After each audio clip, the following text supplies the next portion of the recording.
السلام علیکم جی، اور سندھ یونائٹڈ تھنکرز فورم کا شکریہ دعوت دینے کا، اور مبارکباد بھی دینا چاہتا ہوں کہ اتنے اہم موضوع پہ وقتاً فوقتاً اس طرح کے نشست کا انتظام کرتے ہیں، اور آج کا ٹاپک بھی بہت اہم ہے۔ اس سے پہلے ایک بہت اچھی پریزنٹیشن NFC پہ دی تھی، ویری ایکوریٹ، آل کریکٹ نمبرز، اور شہاب استو صاحب نے اس کو جس پولیٹیکل کانٹیکسٹ میں رکھا ہے بہت ہی اچھا ہے، مطلب اس میں کوئی ایسی چیز نہیں ہے جس پہ ہم مزید کامنٹ کر سکتے ہیں۔ اسد عمر صاحب نے بھی بات کی ہے، اس سے کوئی اعتراض نہیں کر سکتا۔ جو چیپٹر کی بات انہوں نے کی ہے یہ ہم لوگ 10 سال سے کر رہے ہیں، اور اپنی کتاب میں بھی اس کی ریکوائرمنٹ کی ہے، بلکہ کچھ تو یہ اچھی بات ہے، بہت خوشی کی بات ہے کہ اب یہ بات ہائیسٹ لیول پہ ہو رہی ہے کہ چیپٹر کی ضرورت ہے، صرف نعرے بازی سے کام نہیں چلے گا۔ ایک دو چیزیں جس کا ذکر ہوا ہے میں اس کو کلیریفائی کرتا چلوں۔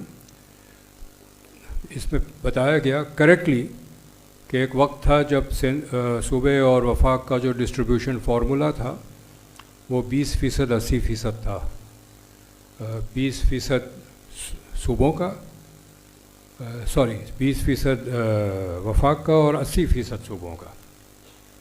یہ 97 میں بدل دیا گیا اور یہ ہو گیا 63% وفاق کا اور 37% صوبوں کا، 80% سے گر کے 37% آ گیا۔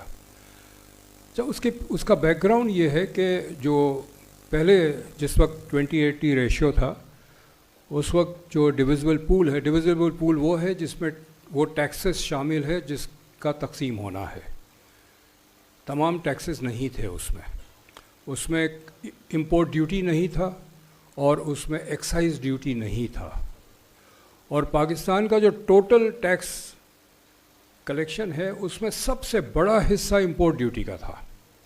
تو جو سب سے بڑا ٹیکس تھا وہ ڈویزبل پول میں نہیں تھا، وہ مکمل وفاق کے پاس جاتا تھا۔ یہ وجہ تھی کہ اس میں ڈسٹریبیوشن ریشیو جو ہے ڈویزبل پول کا 80% صوبوں کو دیا جاتا تھا، اس لیے کہ وہ ڈویزبل پول کا سائز بہت چھوٹا تھا۔ 97 میں ایکسائز ڈیوٹی اور امپورٹ ڈیوٹی کو شامل کیا گیا ڈویزبل پول میں، تو ڈویزبل پول کا سائز بہت بڑا ہو گیا، اور یہ آرگیومنٹ تھا کہ اب چونکہ ڈویزبل پول کا سائز بڑا ہو گیا ہے تو 80% کے بجائے اس کو 37% پہ لے آئے، اور یہ کم لانے سے بھی کم شیئر پرسنٹیج 80 سے 37% کرنے کے باوجود بھی صوبوں کو زیادہ پیسے ملے۔ اس کی وجہ یہ کہ اگر 100 روپیہ پہلے تھا ڈویزبل پول میں اور وہ 800 روپیہ ہو گیا تو وہ 37% بھی بہت زیادہ تھا۔ تو یہ اس کو ہم اس طرح نہیں لے سکتے ہیں کہ صوبوں کا حق مارا گیا، صوبوں سے کا حصہ کم کر دیا۔ وہ ڈویزبل پول، یہ اسٹیٹسٹکس ہیں، نمبرز ہیں، ڈویزبل پول کا سائز بڑھ گیا اور سب صوبوں کو زیادہ پیسے ملے۔ ایک اور بات میں کرنا چاہتا ہوں کہ جہاں بھی ابھی یہ تیسرا سیشن ہے جو میں اس طرح اٹینڈ کر رہا ہوں، ایک مائنڈ سیٹ ہے کہ ساری سازشیں سندھ کے خلاف ہو رہی ہے اور نقصان صرف سندھ کو ہو رہا ہے۔ میرا خیال یہ جو ماتم کا ذہنیت ہے نا، یہ اس کو سے نکلنے کی ضرورت ہے۔ دنیا جو ہے وہ سندھ کے گرد نہیں گھوم رہی ہے۔ یہ ہم اپنے آپ کو میگالومینیک بنا کے نہیں رکھ سکتے ہیں۔ سندھ سے باہر بھی دنیا ہے، اور سندھ سے باہر بھی اور بھی ایشوز ہیں، اور زیادتی صرف سندھ سے نہیں ہو رہی ہے، اور بھی پاکستان میں مخلوق ہے جن سے زیادتی ہو رہی ہے۔ شہاب استو صاحب نے بہت صحیح کہا، اچھا، کہ NFC تو ایک چھوٹا سا مسئلہ ہے، بالکل صحیح ہے۔ دیر از اے لارجر پکچر یہ ہے کہ وسائل کا ایک سٹرگل ہے، کنٹرول آف ریسورسز کا، وہ ہر زمانے میں رہا ہے، ہر ملک میں، ہر معاشرے میں رہا ہے، کنٹرول آف ریسورسز ہوتا ہے، لیکن جہاں نظام ٹھیک چلتا، خاص طور پہ اگر جمہوری نظام ہے تو وہ بارگیننگ ہوتی ہے، گیو اینڈ ٹیک ہوتا ہے، اور ایک آپ اس میں کہیں فیصلہ کر لیتے ہیں، اور جہاں سب یہ سمجھتے ہیں کہ یہ نسبتاً منصفانہ ہے، نسبتاً ہی ہوتا ہے۔ این ایف سی، اچھا، پاکستان میں جبھی بھی جمہوری دور رہا ہے، یہ سیاستدان بیٹھ کے، مختلف صوبے بیٹھ کے کوئی نہ کوئی فیصلہ کر لیتے ہیں۔ 91 میں واٹر ایکارڈ ہوا، اس میں سندھ کو شکایت ہے، پنجاب بھی شکایت کرتا ہے، وہ جائز ہے نہیں ہے وہ اور بات ہے، سندھ پنجاب کہے گا سندھ کی شکایت ہے جائز نہیں ہے، لیکن بہرحال سندھ 91 کے ایکارڈ کو کے بنیاد پہ مطالبات کرتا ہے، اور جب وہاں وائلیشن ہوتی ہے تو سندھ شور مچاتا ہے کہ آپ نے 91 کے ایکارڈ کو وائلیٹ کیا۔ اسی طرح این ایف سی جو ہے وہ، میں 7th این ایف سی کا ممبر تھا، سندھ کا نمائندہ تھا، 5 مہینے میٹنگز چلی، 5 مہینے میں 16 میٹنگز ہوئی، 16 میٹنگز، کسی میٹنگ میں کوئی بدمزگی نہیں ہوئی، ہم نے الزامات نہیں لگائے ایک دوسرے پہ، اور ایک جمہوری انداز میں ایک فیصلہ ہوا، اور سب چاروں صوبے اس سے مطمئن تھے، کسی صوبے نے باہر نکل کے نہیں کہا کہ ہمارے ساتھ زیادتی ہو گئی، اور وہ اس لیے ہوا کہ وفاق نے پہلے ہی کہہ دیا تھا کہ جس صوبے کا فارمولا بدلنے سے نقصان ہوگا وفاق پورا کرے گا۔ جب یہ کہہ دیا تو پنجاب کو بھی اعتراض نہیں تھا، پنجاب کا شیئر 57% سے 52% ہو گیا 7th این ایف سی میں، لیکن پنجاب بھی خوش تھا اس لیے کہ شیئر کم ہونے کے باوجود بھی پنجاب کو 13% زیادہ پیسے ملے۔ تو جہاں جمہوریت ہوتی ہے، جہاں اجازت دی جاتی ہے کہ عوام کے نمائندے بیٹھ کے فیصلہ کر لے، تو میرا خیال ہے فیصلے اچھے ہوتے ہیں، اور این ایف سی ایک اچھا فیصلہ ہے۔ لیکن جب سے 18ویں ترمیم آئی ہے، جب سے 7ویں این ایف سی کا فارمولا آیا ہے، ایک کوشش ہے کہ یہ تو غلط ہے، اس کو واپس کرنا ہے، ریورس کرنا ہے، یہ نان سٹاپ کوشش ہے۔ اور اس دفعہ 27ویں ترمیم کے آتے ہوئے یہ انہوں نے پھر ایک کوشش کرنے کی کوشش کی، اور جیسے شہاب صاحب نے بتایا کہ وہ این ایف سی کا کلوز انہوں نے وہاں سے ڈراپ کر دیا۔ ڈراپ تو اس لیے کیا کہ اتنی سخت مخالفت ہوئی ہر شعبے سے، اور سب سے زیادہ مخالفت پنجاب نے کی ہوگی۔ میں 9th این ایف سی کا ممبر تھا، اور اس وقت میں بلوچستان کی نمائندگی کرتا تھا۔ تو جب میٹنگ ہوئی، اسحاق ڈار فائنانس منسٹر تھے، ایجنڈا پہ نہیں تھا، لیکن میٹنگ شروع ہوتے ہی فائنانس منسٹر نے پیش کیا کہ جی ڈویزبل پول کا سائز جو ہے وہ 7% کم کر دیا جائے تاکہ وفاق کو زیادہ پیسے ملے۔ اس سے پہلے کہ وہ اپنا سینٹنس کمپلیٹ کرتے، پنجاب کے فائنانس منسٹر نے فوراً زور سے کہا کہ یہ ہم کبھی ایکسیپٹ نہیں کریں گے۔ تو بلوچستان کے فائنانس منسٹر میرے پاس بیٹھے تھے، اس نے کہا آپ بھی کچھ کہیں، میں نے کہا جی پنجاب نے مخالفت کی، ہمیں بولنے کی کیا ضرورت ہے۔ تو یہ اس وقت بھی ہر 100 روپے، اگر ڈویزبل پول کی ہر 100 روپے کی کمی پر Punjab would lose 52 rupees and Balochistan would lose 9 rupees. تو یہ مخالفت پنجاب کے اندر سے بھی آئی ہوگی، بڑی سخت آئی ہوگی۔ ہم تو شور مچاتے ہیں، لیکن یہ یقیناً پنجاب سے آئی ہوگی کہ ہم اتنے پیسے کیوں لوز کریں۔ لیکن یہ قبضہ پالیٹکس جو ہے وہ چلتی رہی ہے۔ گیس ڈیولپمنٹ سرچارج ایک ٹیکس ہے گیس سے جو ملتا ہے، اور اس کا فارمولا یہ ہے کہ 2% حکومت رکھتی ہے اپنی ایڈمنسٹریٹو کاسٹ، باقی پورا صوبوں میں ڈسٹریبیوٹ ہو جاتا ہے۔ یہ ان کو اس میں سے زیادہ پیسے چاہیے تھے، تو ایک نیا ٹیکس انٹروڈیوس کیا پیٹرولیم لیوی کے نام سے، اور کورٹ سے فیصلہ کروا دیا کہ لیوی ٹیکس نہیں ہے۔ جب ٹیکس نہیں ہے تو ڈویزبل پول میں نہیں جائے گا، تو وہ پورا جو گیس کا ٹیکس ہے وہ وفاق رکھ لیتا ہے۔ یہ ایک پہلا سٹیپ تھا صوبوں کے حقوق، صوبوں کے جائز وسائل پہ قبضہ کرنے کا، اور جو آج تک موجود ہے۔ اس میں صرف سندھ کاسٹ نہیں پے کر رہا ہے، بلوچستان بھی کر رہا ہے اور خیبر پختونخوا بھی کر رہا ہے، چونکہ خیبر پختونخوا از اے لیٹ انٹری انٹو گیس